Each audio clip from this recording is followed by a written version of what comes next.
The grass is always greener on the other side of the fence. With this thought, Russian leader Vladimir Putin's invasion of Ukraine slowed down considerably when we left the first week of January behind. On the battlefield, the pressure of the Ukrainian army at the moment is much more pronounced. Russia's withdrawal from most of its trenches in Ukraine is increasing the advance of the Kiev troops even more. Let's dive right now into the areas of hot breaking points occurring on the front lines of the battlefield. Our first stop is the Donetsk region, where critical clashes and dramatic operations took place. You may remember that a few days ago, on the connecting road between Donetsk and Makiivka, the military preparation of the Ukrainian armed forces attracted the attention of the Russian troops. The special forces and artillery units of the Kiev army, deployed near the huge Russian military base in Makiivka, launched the first attack on this base with HIMARS missiles. The severity of the attack increased with the explosion of the ammunition on the ground of the Russian base in Makiivka,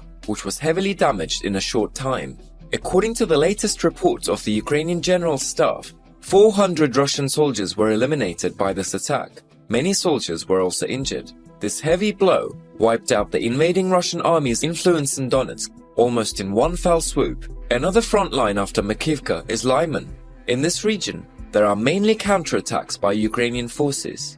Lyman, a front line where the Russian army was ineffective, now appears to be under the control of the Kiev army, but fierce fighting still continues in the region between both sides of the war. When we go to the southeast side of Lyman, we come across the city of Soledar, which is currently used as an escape ramp by the Russian troops. Russian soldiers are currently using this area as a shelter to escape the Donetsk conflict. The presence of Russian troops in this region, trying to protect themselves in the city of Soledar from the clashes on the Severodonetsk and Kreminna front lines, does not seem to be long. Soledar is located to the south of these two front lines and is to the north of Donetsk. For this reason, the invaders in this city were stuck in the middle of the clashes. Now we move on to Bakhmut, perhaps the most important and fiercest fighting front line at the moment. Many of the worst conflicts since Russia began its invasion around 10 months ago have taken place near Bakhmut, which both sides have described as hell.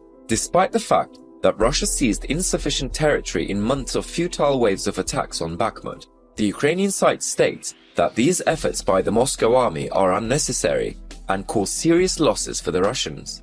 Russia still continues to attack Bakhmut as it thinks it is key to its goal of capturing the rest of the Donetsk province, one of 4 partially occupied territories the city claims to have annexed. Satellite images from the besieged city of Bakhmut in Ukraine show the extent of damage to land, homes and infrastructure in the area since the conflict escalated. While most residents are evacuated from the eastern city, those who remain survive almost constant bombardment without heating or electricity.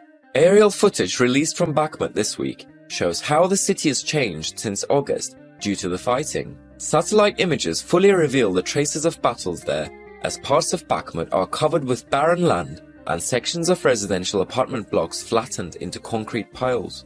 The only aim of the Ukrainian army in this city at the moment is to completely drive out the Russians, who stubbornly do not stop attacking Bakhmut. Zelensky and his army showed their determination to this end with their striking preparations in Bakhmut yesterday. The mobility of the Kiev forces in the eastern part of the city attracted a lot of attention. A huge Ukrainian military convoy of 16 YPR-765 armored personnel carriers managed to cross the Bakhmutka River and enter the eastern part of the city. Currently, Ukrainian armored vehicles are located in the Zabakhmutka area and apparently began to be used to bombard the eastern outskirts of the city, where the Wagner PMC positions are located. Ukraine seems to have wasted no time. A rolling stone gathers no moss. Adopting this proverb, this military convoy of the Kiev forces is still advancing on the route it followed from the east of the city. Also, video footage shot on the southeastern outskirts of Bakhmut shows the movement of Ukrainian armored personnel carriers firing at unknown targets along the way. The fact that the Ukrainian armed forces began to transport these armored vehicles to Bakhmut and counterattack there made the work of the Wagner mercenary group, which is densely located in this region, very difficult. YPR-765s are highly effective armored infantry vehicles on flat terrain. Considering the fact that the Wagner group has not received military or financial support from Russia for a long time, at least not reflected in the news, This additional military vehicle move by Ukraine is quite logical, because Kyiv is tired of seeing even a single Russian soldier in Bakhmut. Military support to the Ukrainian army from the West and the USA determines the fate of the conflicts on important front lines like Bakhmut and the general course of the war. Without Western material and intelligence support, Ukraine's victories wouldn't have been of such a large scale. As the conflict moves into its 11th month and the Ukrainian military has the strategic advantage, there are voices in the United States calling for a halt or a reduction in military aid to Ukraine. While the United States this week approved the largest all-time military aid to Ukraine and has begun shipments, some arguments suggest that money devoted to the Ukrainian cause will find better use in the US military, while others argue it will only help escalate the war. But the circumstances show that the United States is making a huge humanitarian gain by helping Ukraine. Since the war began, the United States has sent more than $21 billion in security aid to Ukraine. In addition, the total amount of financial, military and humanitarian aid that Washington has committed to send to the Kyiv government is close to $50 billion. In nearly 30 military aid packages, the US military has sent or committed to sending more than 54,000 anti-tank missiles and ammunition, various weapons systems, including 45Ts.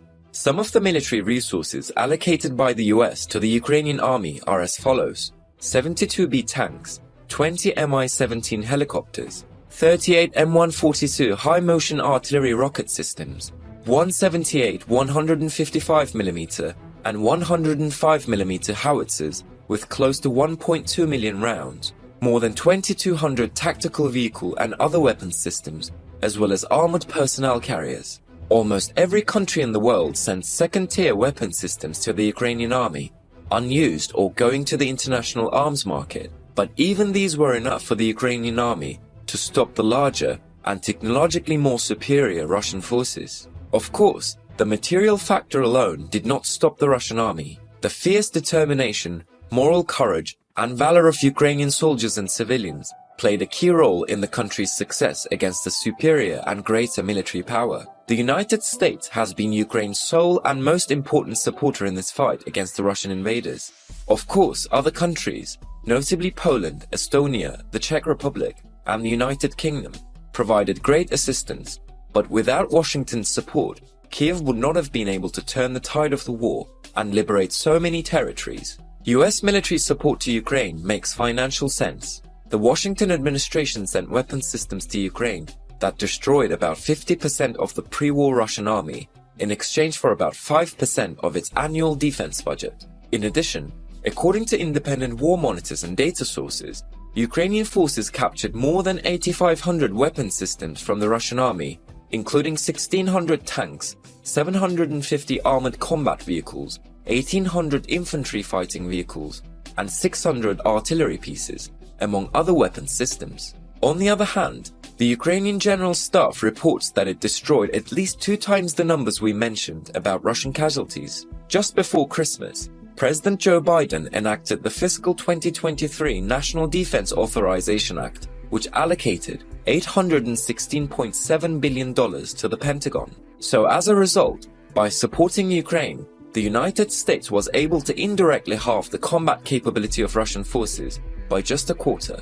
Indeed, it would be a great mistake to stop military aid to Ukraine when Kyiv now has the strategic advantage. The USA, on the other hand, is aware of this situation, and as one of Ukraine's guarantor countries, it has done more than its part and continues to do so.